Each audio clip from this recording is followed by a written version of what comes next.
Baik, sebelum kita lanjutkan, mari kita berdoa terlebih dahulu kepada ketua kelas. Silakan pimpin teman-temannya untuk berdoa. Silakan. Semua siap. Berdoa dimulai. Beri salam.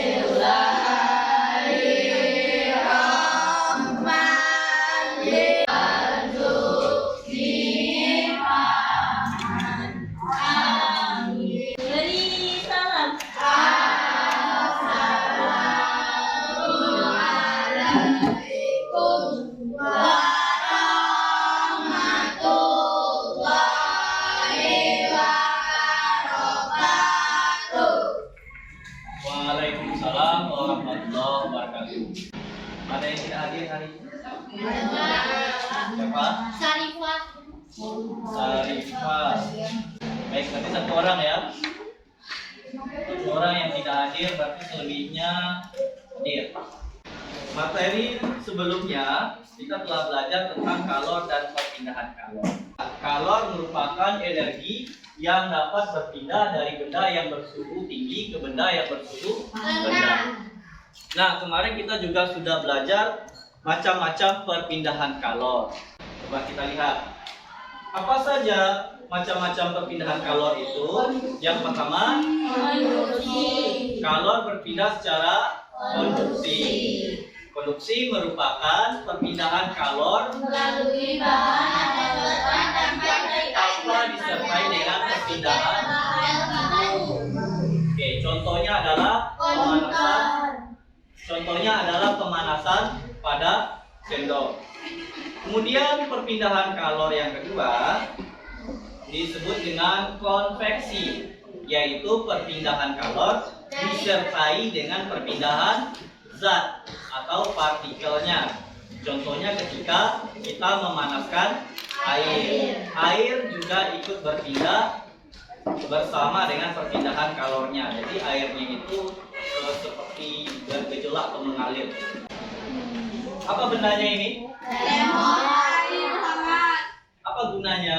menyimpan air panas. Menyimpan agar air tetap panas atau tetap hangat. Oke. Ada termos di rumahmu? Ada. Ya, rata-rata semuanya paling tidak kamu mengetahui apa bentuk termos itu. Oke. Nah, pada pembelajaran kali ini kita akan mempelajari terkait dengan termos ini. Jadi Bapak harapkan kamu semangat, kamu termotivasi untuk mempelajari materi kita kali ini, karena pelajaran IPA itu adalah dekat dengan kehidupan kita sehari-hari. Jadi kamu bisa menyelesaikan permasalahan-permasalahan yang kamu temui setelah kamu mempelajari IPA ini. Oke.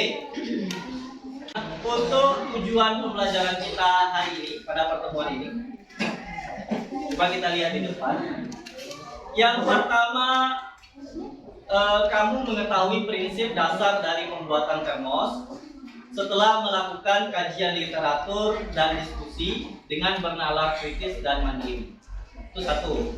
Yang kedua, kamu memiliki keterampilan dalam merancang termos melalui proyek dan diskusi dengan bernalar kritis dan yang ketiga, kamu memiliki keterampilan dalam membuat termos melalui kegiatan proyek termos sederhana dengan melakukan kajian literatur dan diskusi dengan bernalar kritis, mandiri, dan gotong royong.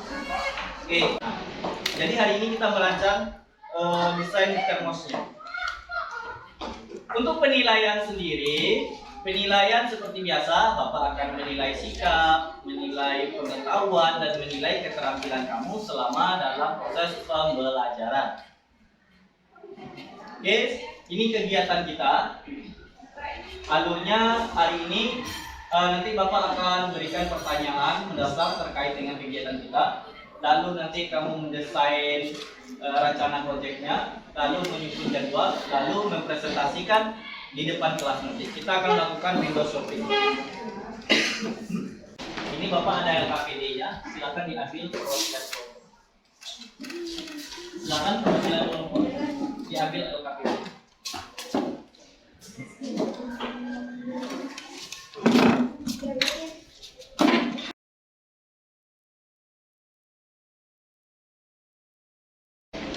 Ada di sini yang bisa menjelaskan bagian-bagian termos? Apa aja sih sebenarnya yang ada di dalam termos? Kok dia bisa menyimpan panas atau menahan panas? Air di dalamnya tetap hangat dan kalau dimasukin benda yang dingin dia tetap dingin. Apa aja bagian-bagian? Bagian-bagiannya tutup termos, dinding bagian luar, ruang isolasi dalam keadaan vakum, dingin bagian dalam. Oke, kita akan coba lihat lagi lebih jauh. Bagaimana prinsip kerja dari termos? Ada yang tahu prinsip kerja dari termos? Untuk memahami pertanyaan ini, Bapak menyediakan kamu video terkait penjelasan termos ini. Coba perhatikan ke depan. Silakan disaksikan videonya. Berawal dari saat beliau mengerjakan proyek, kemudian tidak sengaja menemukan tabung hampa udara. Tabung tersebut difungsikan sebagai pengganti bejana yang selama ini terbuat dari kaca. Nah, awalnya penemuan termos merupakan sebuah adaptasi dari tabung hampa udara yang digunakan untuk menyimpan gas cair. Tabung termos bagian dalam permukaannya dibuat dari kaca atau perak sehingga tidak menyerap kalor. Agar kalor tidak berpindah secara konduksi dan konveksi, maka antara bagian tabung dalam dan bagian tabung luar dibuat hampa udara. Dengan demikian, kalor tidak akan keluar dari termos. Jadi, air panas dapat bertahan berjam-jam di dalam termos karena terdapat ruang hampa udara antara bagian tabung luar dan dalam termos. Ini adalah bagian-bagian dari termos di gambar yang tadi. Ada bagian penutup, lalu ada bagian botol dalam yang dilapisi dengan perak, lalu ada di sini vakum, ruang hampa udara, ini kosong sini. Lalu ada tabung bagian luarnya. Ini disebut dengan sistem terisolasi. Apakah kita bisa membuat termos seperti yang ada di gambar? Bisa. Bisa? Insya Allah ya. Kita coba untuk membuat termos ini. Apa mau kita kasih nama proyek kita ini? Proyek termos sederhana. Oke, sepakat ya? Namanya proyek termos sederhana. Jika kamu punya referensi yang lain, boleh dicoba juga nanti. Coba kita lihat.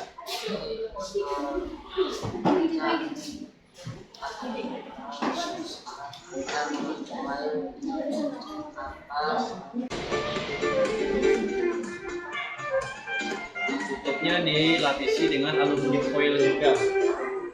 Jadi biar penutupnya itu juga bisa memantulkan panasnya ke dalam. Saya sudah selesai. Assalamualaikum warahmatullahi wabarakatuh.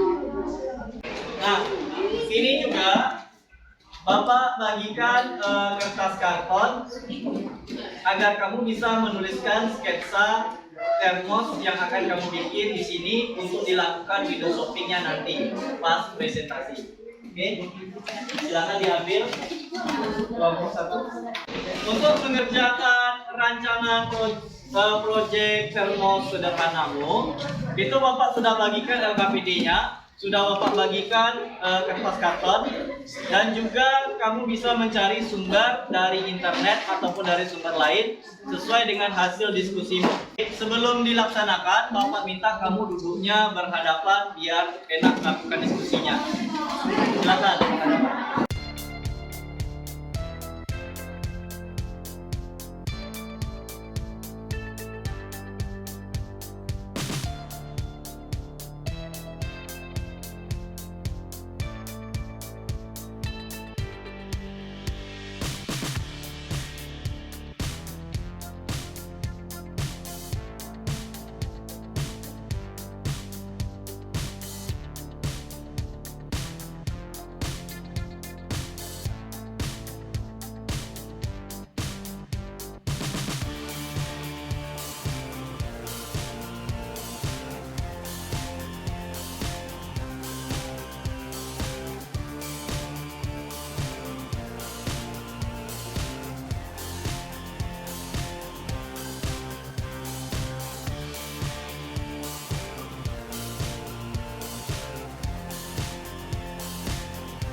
Ada yang mau mempresentasikan rancangannya di depan kelas? Ya, silakan kelompok 1. Assalamualaikum warahmatullahi wabarakatuh. Waalaikumsalam warahmatullahi wabarakatuh. Kami dari kelompok 1 ingin mempresentasikan hasil rancangan termos sederhana. Alat dan bahan: botol kaca, botol plastik, aluminium foil, karakter, gunting, lakban besar dan lakban kecil, dan kapas. Langkah-langkah kegiatan: gunting botol aqua menjadi 2 bagian. Gulungkan botol kaca di aluminium foil dan gunting. Masukkan botol kaca ke dalam botol aqua yang sudah digunting. Masukkan tisu atau kapas ke dalam botol aqua. Lakban botol aqua yang sudah digunting. Gulung botol dengan aluminium foil. Lakban botol aqua yang telah dilapiskan oleh aluminium foil. Oke. Sketsa gambarnya seperti ini ya. Sekian presentasi dari kelompok 1. Kami akhiri. Wassalamualaikum warahmatullahi wabarakatuh. Waalaikumsalam.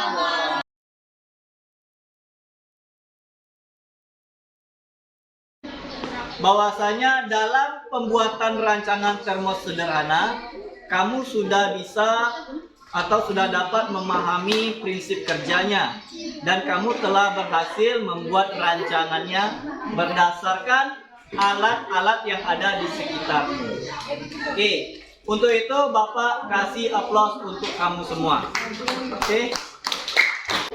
Sebelum mengakhiri pembelajaran, Bapak mau tanya, bagaimana prinsip kerja termos tadi? Ada yang bisa menjelaskan?